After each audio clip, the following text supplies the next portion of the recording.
Bienvenidas, bienvenides a De Lectoras, un espacio donde hablaremos de escritoras y cómo las leemos. Habrá reseñas de excelentes obras de mujeres y comentarios acerca de las lecturas que me gusta fomentar. Yo soy Dalia y este es un lugar seguro para compartir tus opiniones y comentarios sobre tu escritora favorita. Hola, ¿qué tal? ¿Cómo están? Bienvenidas, bienvenides a una nueva semana y también a un nuevo espacio. Muchas personas que no me están viendo, les voy a describir que me encuentro en mi librero y pues que ya de ahora en adelante muchos episodios del podcast van a ser grabados, o sea, audiovisualmente.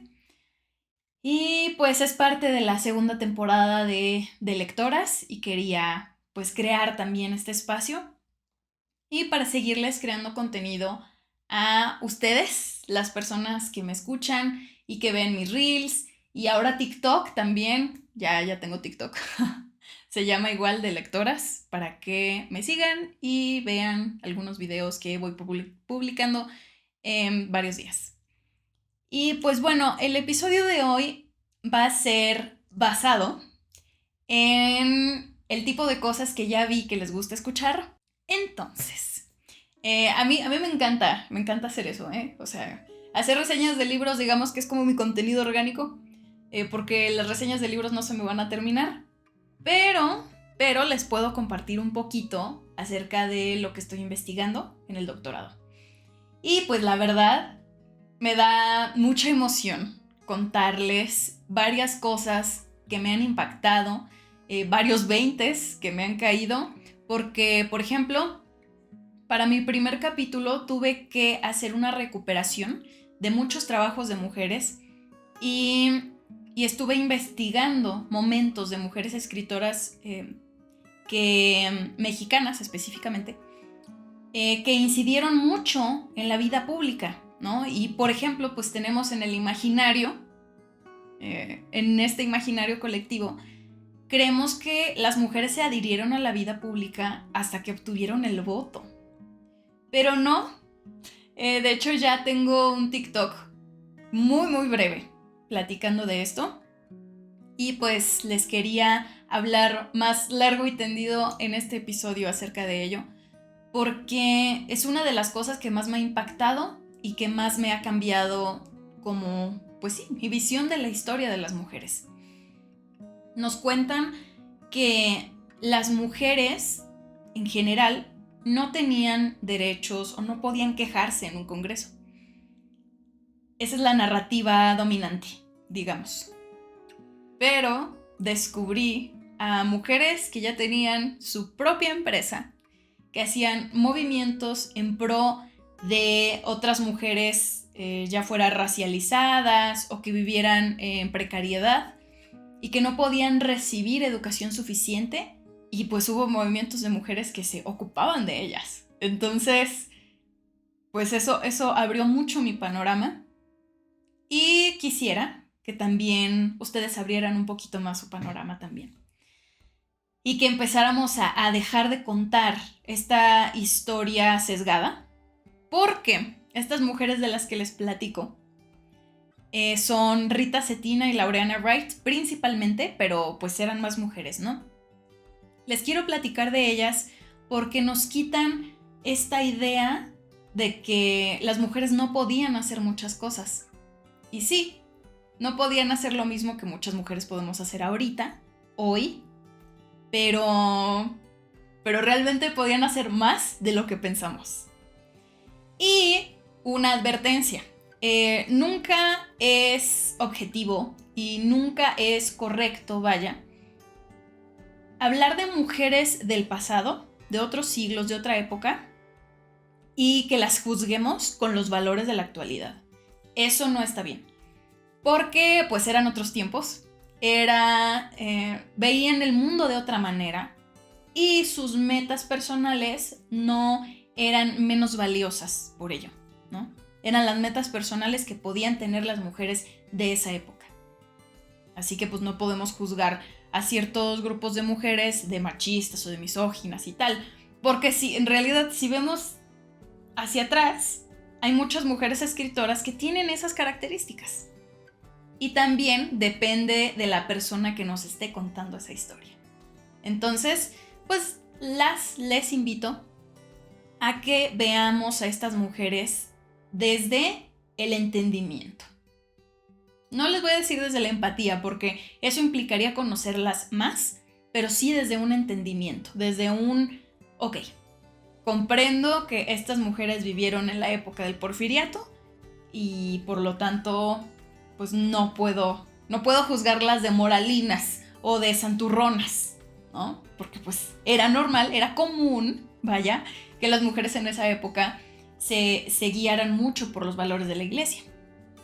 Y bueno, ya establecido esto, en la segunda mitad del siglo XIX empezó a haber muchos movimientos en pro de la educación y de que hubiera educación para todos y todas. Las mujeres que empezaron a hablar de una educación para todas, no solo para las mujeres privilegiadas, porque recordemos que las mujeres, las señoritas de ciertas familias ya eran educadas. ¿Para qué? Para que pudieran dirigir un hogar. Estas casas enormes que tenían, que pudieran dirigir al personal que trabajaba ahí, la servidumbre, a los mayordomos, si es que había, eran las que organizaban fiestas, reuniones, las que administraban también el dinero que traía el marido a la casa, etc. Entonces realmente tenían muchas funciones, además de ser madres y esposas, implicaba más, ¿no? Implicaba que pudieran administrar correctamente un hogar y que rindiera. Entonces, pues ellas eran educadas en aritmética, ciencias naturales, en literatura, música, pintura, etc. Pero pues esa educación solo era para unos cuantos y unas cuantas. Lo que hizo Rita Cetina en Yucatán fue crear una sociedad llamada La Siempre Viva, donde ella y muchas otras mujeres decidieron acoger a muchas niñas que o vivían en la calle o se quedaban huérfanas o no tenían posibilidades para seguir aprendiendo, ¿no? Para ser educadas. Y realmente durante el Porfiriato, en esta etapa de México, ya empezaba a verse muchos proyectos para el país y se observaba ya la viabilidad, ¿no?, de estos proyectos. Además del proyecto económico, que yo creo que el Porfiriato fue la época más estable económicamente hablando. Además ya se estaba viendo la educación como un proyecto importante, como algo que se tenía que realizar. Entonces, en aras de ello, Rita Cetina y las mujeres de La Siempre Viva pues empezaron a tomarse esto muy en serio, ¿no? Y decir, bueno, ¿y por qué no todas podemos tener la oportunidad de aprender, de estar en una escuela y de escribir? Y así fue como nació la Sociedad La Siempre Viva y además la revista que se publicaba semanalmente. Esta revista tenía escritos de muchas mujeres que conformaban esta sociedad y además se hacían publicidad sobre las labores que hacían como sociedad, educando a niñas de bajos recursos, a niñas huérfanas y desamparadas. Entonces, ellas hicieron su propio medio de publicidad. Lo que yo estoy haciendo ahorita es gracias a que se les ocurrió, digamos, son como las semillitas, ¿no?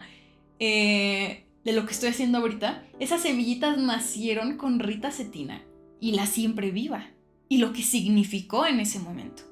Porque recordemos que en esa época, en el Porfiriato, se promovían mucho los valores de la iglesia y ciertos valores y cierta imagen que tenía la familia mexicana, ¿no?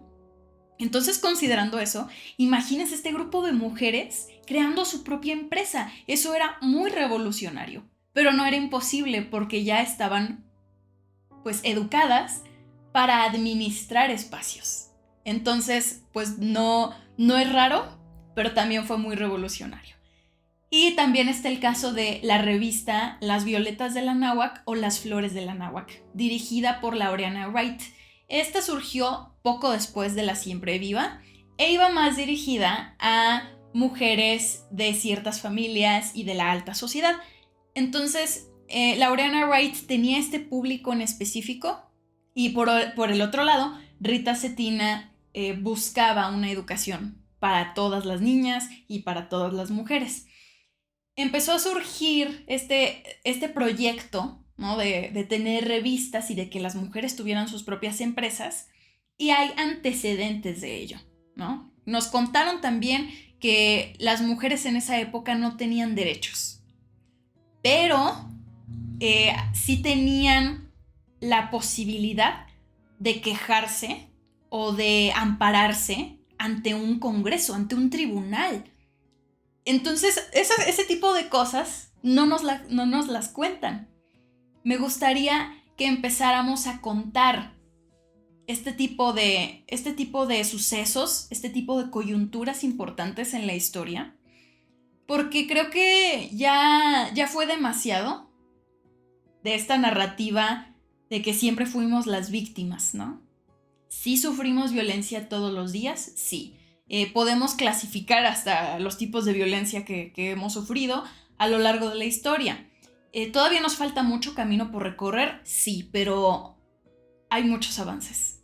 Y pues por eso yo les invito a que empecemos a averiguar, a indagar estos momentos de los que yo les platico y a plantearnos un feminismo no desde victimizar a personas que han sufrido violencia, sino a tener soluciones a partir de lo que ya tenemos. Que eso fue lo que hicieron muchas mujeres en la época de la que les estoy platicando, ¿no? Con lo que tenían, hicieron muchísimo y sentaron las bases para que entonces hubiera mujeres que exigían el voto. Entonces, para que llegaran hasta allá, tuvo que haber varios movimientos y muchas exigencias que hacían mujeres a lo largo de la historia. Entonces también quiero que nos quitemos esta idea de que siempre estuvimos pasivas, esperando a ver qué onda con el destino, ¿no? Así como con los brazos cruzados, esperando a ver a qué hora me respetan mis derechos. Pues no. Actualmente, ¿qué hacemos para denunciar violencias o para informar a otras personas de que existe, por ejemplo, la violencia digital? De que si alguien publica una fotografía sin mi consentimiento, está amedrentando mi imagen, mis derechos, y que lo hizo sin mi consentimiento. ¿Cómo lo hacemos? Difundiendo, haciendo presión en diferentes instituciones, informando a las niñas y a las jóvenes. O sea, no nos quedamos estáticas. Y en la historia tampoco fue así. Siempre hubo un antecedente. A eso voy, ¿no? Siempre hubo un grupo de mujeres que ya pensaron en eso. Y este tipo de cosas no nos las dicen en redes sociales, no nos las platican. Y yo creo que es importante que nos empecemos a plantear, ¿no? Una historia de las mujeres, considerando que nunca se estuvieron quietas. Todo este trabajo, todo el trabajo que ellas tuvieron, es como si se invalidara, ¿no? Ya desde antes las mujeres se habían empezado a adherir a la vida pública, mucho antes de que exigieran el voto. Que hay muchas inexactitudes sobre ese dato histórico específicamente, que ahorita no voy a platicar todos los problemas que me causaron esas inexactitudes en mi tesis, pero bueno. Y también pues me sorprendí mucho, por supuesto, por el tipo de cosas que publicaban las mujeres en ese momento. Hay otras investigadoras que incluso denuestan, que dicen que no valía la pena leer a las mujeres del siglo XIX, a las mujeres del Porfiriato, porque eran demasiado moralinas, o todas sus historias, sus cuentos, sus poemas tenían una moraleja, vaya. o tenían una enseñanza sobre valores. Que bueno, la calidad literaria de ese momento a mí se me hace impresionante, porque a ver, se trataba de mujeres que tenían pleno conocimiento de los clásicos. Eran mujeres que en ese momento estaban leyendo a Víctor Hugo, que ya se habían leído probablemente los mitos clásicos, la Ilíada, la Odisea, ¿no? Y que tenían ya un amplio conocimiento de todas estas lecturas, y que a partir de ellas empezaron a hacer, las mujeres escritoras empezaron a hacer sus propias producciones a partir de esto, ¿no? Entonces, yo creo que no hay que denostarlas, porque sus historias tienen a lo mejor sí una moraleja, pero eso es por la época en la que vivían, otra vez, ¿no?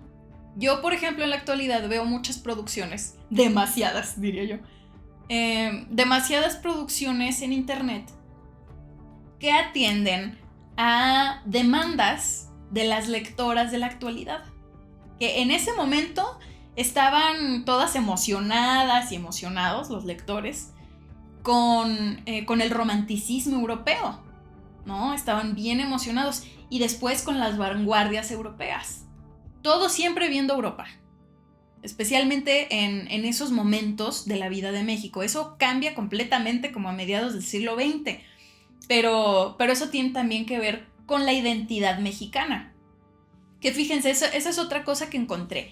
Es muy difícil como hablar de una serie de reglas o de una característica que tuviera la literatura mexicana en el siglo XIX, porque México como tal, como nación, todavía no tenía consolidada una identidad. Y la identidad está muy arraigada, obviamente, a las mentalidades que tenían esas personas en ese momento, y a su manera de relacionarse, y a la cultura. Y pues en ese momento era profundamente europea, profundamente española, vaya.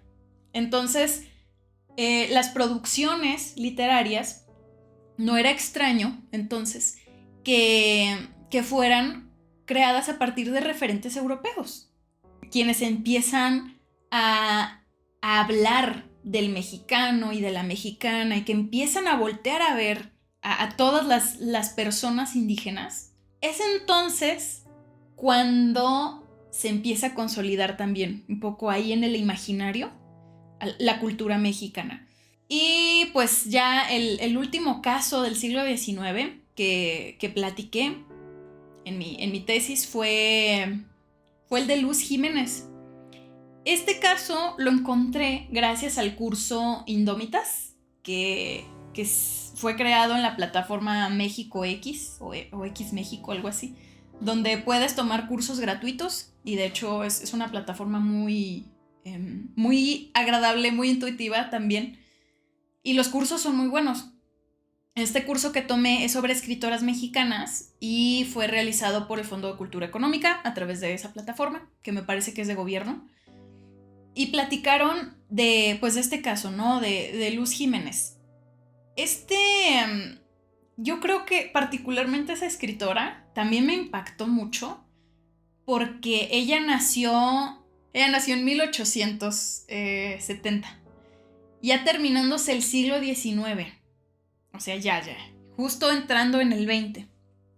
Entonces le tocó vivir la Revolución Mexicana, y le tocó vivir muchos cambios también.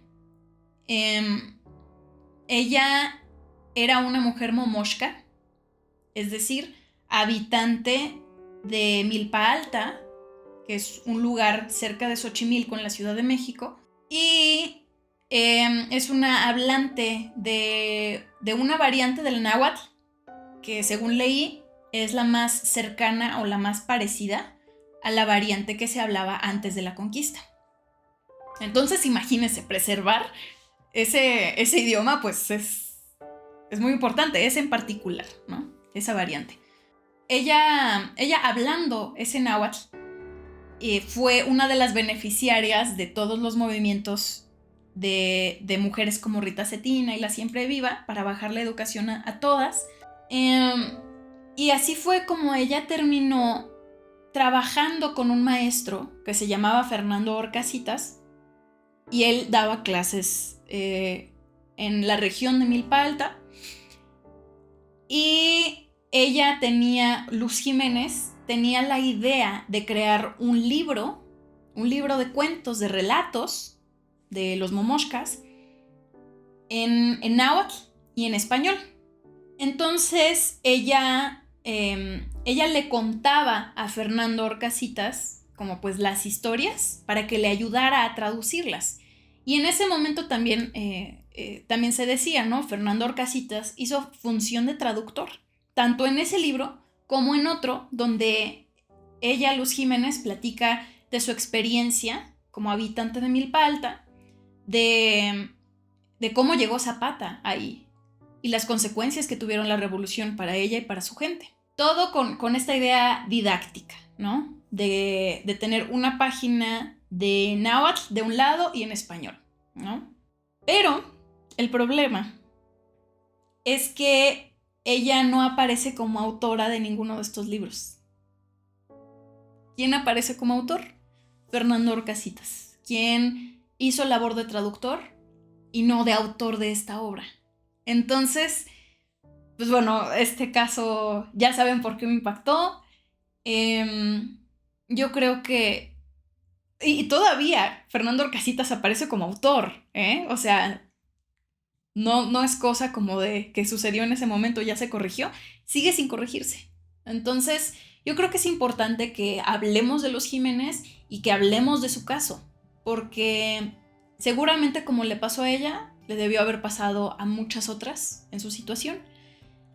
Y este caso también es importante, y yo creo que es una coyuntura, porque creemos en la literatura que el indigenismo, es decir, la mirada de mestizos como yo, o mestizas, escritoras que tienen mentalidad occidental y europea, que voltearon a ver por ejemplo, el caso de Rosario Castellanos, que volteó a ver a los tzotziles y a los tzeltales allá en Chiapas y empezó a hablar de ellos y a narrar su vida desde su mirada occidental. Eso es importante. Eso se llama indigenismo, ¿no? Es la literatura indigenista. Se cree que la literatura indigenista fue el primer momento en el que se volteó a ver a los tzotziles, tzeltales, momoshkas, ¿no? Pero no, los Jiménez ya había hecho eso, sin embargo no se le dio el crédito. Y eso es más importante porque ni siquiera es una visión indigenista la de Luz Jiménez. Es la visión india de las cosas, de cómo realmente se vivía en Milpa Alta, a partir de la voz de una momoshka. Y yo creo que eso es muy valioso, culturalmente hablando, ¿no? Para México. Yo creo que incluso esos relatos pueden ayudarnos a explicar y a configurar la cultura mexicana. Pero, otra vez, no le dieron el crédito que le correspondía.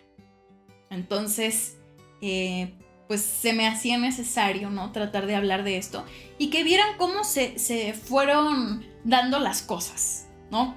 Bueno, no es que se fueran dando, ¿verdad? Sino que gracias a muchas mujeres que utilizaron sus herramientas y sus privilegios para empezar a mover el tema de la educación en México, para bajarlo a todas, y que entonces surgiera un producto como el de Luz Jiménez.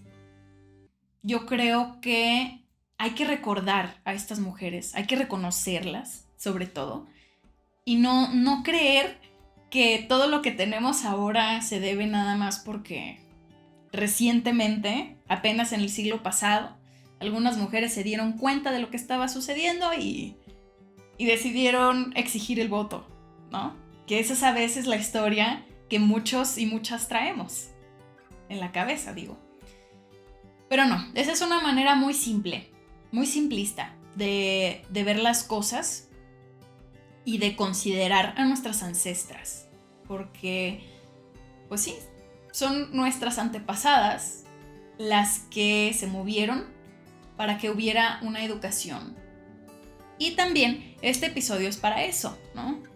además de que me abrí los ojos de muchas cosas cuando empecé a leer acerca de estas mujeres, pues también me puso contenta, ¿no? Porque, y me da esperanza incluso, porque digo, bueno, las cosas sí cambian, pero no cambian de la noche a la mañana, ¿verdad? Sí se necesita mucho trabajo, mucha ayuda también, porque todas estas mujeres, Rita Cetina, Lorena Wright, no lo hicieron solas. Incluso muchas mujeres del siglo XX que escribían y publicaban, lo hicieron con ayuda de ciertos círculos sociales. Lo hicieron con ayuda de otros escritores. Por ejemplo, les platicaba en uno de los episodios pasados de Elena Garro. Elena Garro no lo hubiéramos conocido si no fuera por Jorge Luis Borges, porque la incluyó en una de sus antologías. Y pues de no haber sido por esos hombres que incluían a muchas mujeres en antologías y que las incluían para publicar, probablemente no las conoceríamos ahora. Y bueno, ya me desvié demasiado, pero sí, es importante observar el presente a partir de lo que ya les conté, ¿no? Ahora, el tipo de escritoras que están siendo muy reconocidas, que una de las más recientes que leí fue Cristina Rivera Garza, tienen textos con esta temática de denuncia, porque El Invencible Verano de Liliana es una denuncia fuerte, es un señalamiento al sistema, puro y duro, ¿no? Así con un dedo enorme, a través de mecanismos tan imponentes como la industria editorial, que no es cualquier cosa también, ¿no? Entonces, pues tiene una razón. Todo tiene una razón. pero ahora más, ¿no? Por el tipo de literatura que está siendo reconocida apenas. Y entonces ahí es el efecto que te causa leer a estas mujeres, ¿no? Que es enojarte y decir, bueno, hay que hacer algo. Y la respuesta que hay en la actualidad, contrario a lo que muchas personas pueden pensar, la respuesta es la colectividad. Y es algo que creo que está teniendo auge en los últimos años y ahorita. Creemos que vivimos en un mundo fragmentado porque nos fijamos nada más en nosotras, en nosotros, en nuestro perfil de Facebook, de Instagram, de TikTok, ¿no? Pero en este lado de internet, donde hacemos comentarios, donde platicamos de nuestra autora favorita, implica leer acompañada e incluso sufrir, llorar, enojarte acompañada. Y eso tiene consecuencias, tiene implicaciones. No es algo que nos detengamos a pensar, pero si se fijan, la gran mayoría de estas colectividades que tenemos, de estos clubes de lectura, están conformados principalmente por mujeres. Todos estos clubes, toda esta necesidad de hacer una comunidad que sea un lugar seguro para nosotras y que podamos compartir lo que sentimos con cierta lectura o con cierta autora que me llegó, ¿no?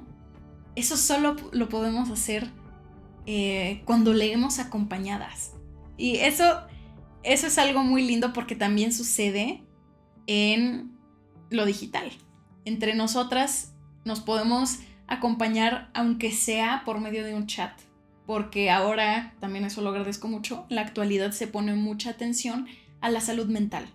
Y pues nada, ya me extendí bastante, o quizás no tanto, lo sentí muy largo, pero quería platicarles de esto en este episodio. porque también es parte de lo que he estado aprendiendo yo. Y si tú también estás aprendiendo cosas nuevas y si encontraste a tu propia tribu, si te sientes acompañada por otras mujeres, o por un grupo de personas que sientes que son como tus personas, que son tu casa, em, yo creo que es como un apapacho al corazón, ¿no? Ver que otras personas están haciendo lo mismo y que la colectividad nos está ayudando a avanzar. Y pues muchas gracias por estar aquí. Nos vemos en una próxima transmisión.